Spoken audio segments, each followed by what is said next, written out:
شعبان کا مہینہ شروع ہوتے ہی لائبہ کے اندر ایک عجیب سی بے چینی پیدا ہو گئی۔ وہ روز رات کو سونے سے پہلے کیلنڈر دیکھتی، بس کچھ ہی دن باقی ہیں رمضان میں۔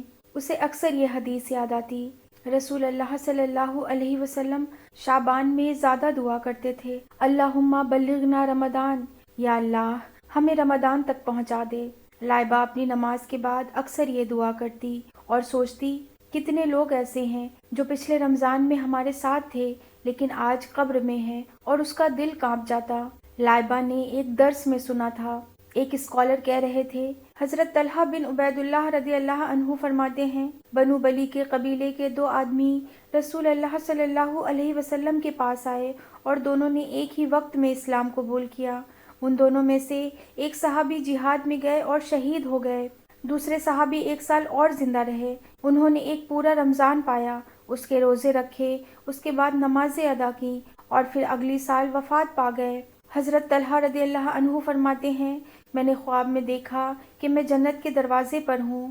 مجھے بتایا گیا کہ پہلے وہ صحابی جنت میں گئے جو بعد میں وفات ہوئے، اور شہید ہونے والے صحابی اس کے بعد جنت میں داخل ہوئے۔ حضرت طلحہ رضی اللہ عنہ کو بہت تعجب ہوا، کیونکہ عام طور پر ہم سوچتے ہیں کہ شہید کا مقام سب سے اوپر ہوتا ہے۔ جب یہ بات رسول اللہ صلی اللہ علیہ وسلم تک پہنچی تو صحابہ نے بھی حیرانی کا اظہار کیا اور پوچھا، یا رسول اللہ صلی اللہ علیہ وسلم، یہ کیسے ہو سکتا ہے کہ شہید بعد میں جنت میں گیا؟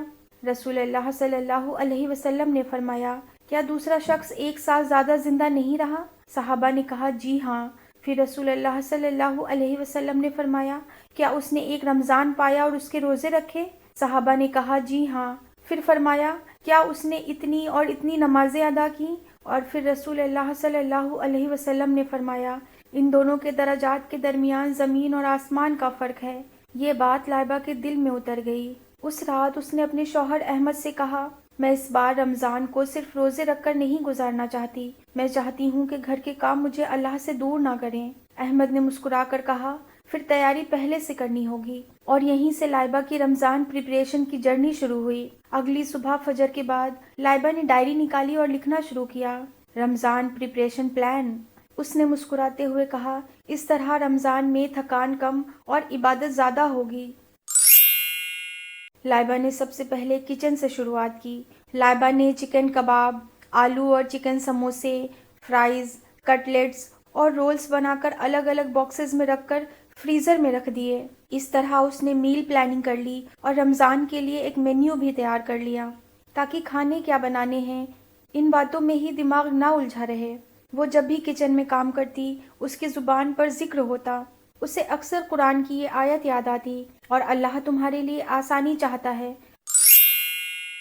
لائبہ نے صرف میل پریپ ہی نہیں بلکہ گھر کی ڈیپ کلیننگ بھی پہلے سے کر لی، پردے دھوئے، کبرڈ صاف کی، ایکسٹرا چیزیں ڈونیٹ کر دیں، لیکن سب سے زیادہ جو چیز اس نے صاف کی وہ اس کا دل تھا۔ اس نے اپنی ڈائری میں لکھا، یا اللہ میں ان سب کو معاف کرتی ہوں جنہوں نے میرا دل دکھایا ہے۔ یا اللہ تو ان لوگوں کو بھی توفیق دے کہ وہ مجھے معاف کر سکیں جن کا میں نے دل دکھایا ہے۔ یا اللہ اگر میرے دل میں کسی کے لیے شکایت ہو تو اس رمضان سے پہلے نکال دے، کیونکہ رسول اللہ صلی اللہ علیہ وسلم نے فرمایا ہے، رمضان میں جنت کے دروازے کھول دیے جاتے ہیں۔ لائبہ نے ایک اور فیصلہ کیا، رمضان سے پہلے ہی شاپنگ کرنے کا، تاکہ رمضان بازاروں میں، مالز میں نہ گزرے۔ اس نے شعبان میں ہی گروسری، مسالے، افطار کے لیے ضروری چیزیں اور عید کے کپڑوں اور جوتوں کی بھی شاپنگ کر لی۔ کپڑے درزی کو دے دیے تاکہ رمضان میں وہ فضولیات کے کاموں سے بچی رہے۔ اس نے سوچا، رمضان کا وقت بہت قیمتی ہے، میں اس وقت کو مالز اور دکانوں میں نہیں کھونا چاہتی۔ اسے قرآن کی یہ آیت یاد آتی، اے ایمان والو، تم پر روزے فرض کیے گئے ہیں جیسے تم سے پہلے لوگوں پر فرض کیے گئے تھے، تاکہ تم تقوی اختیار کرو۔ ایک رات لائبہ نے اللہ سے دعا کی، یا اللہ میں اس رمضان کو اس طرح گزارنا چاہتی ہوں جیسے یہ میری زندگی کا آخری رمضان ہے، تو مجھے اس طرح جینے کی توفیق دے جیسے تجھ سے ملاقات قریب ہو۔ اس نے اپنے دل میں سوچا، کل کس نے دیکھا ہے، کیا پتہ یہ واقعی میرا آخری موقع ہو۔ اس خوف نے اس کی تیاری کو اور گہرا کر دیا۔ اب لائبہ رمضان کے لیے بالکل تیار ہے۔ لائبہ جیسی ہزاروں عورتیں ہیں شادی شدہ، ذمہ داریوں میں گھری ہوئی، لیکن اگر نیت صاف ہو، پلاننگ ہو اور علم ہو تو گھر بھی عبادت بن سکتا ہے۔ اگر ہم رمضان سے پہلے تھوڑا سا سیکریفائس کر لیں، تھوڑی پلاننگ کر لیں، شاپنگ، صفائیاں، میل پریپ پہلے سے کر لیں تو رمضان کے دن آسان اور اللہ کے ہو سکتے ہیں۔ کیا پتہ یہ ہمارا آخری رمضان ہو اور شاید ایک ہی رمضان ہمیں جنت کے قریب کر دے۔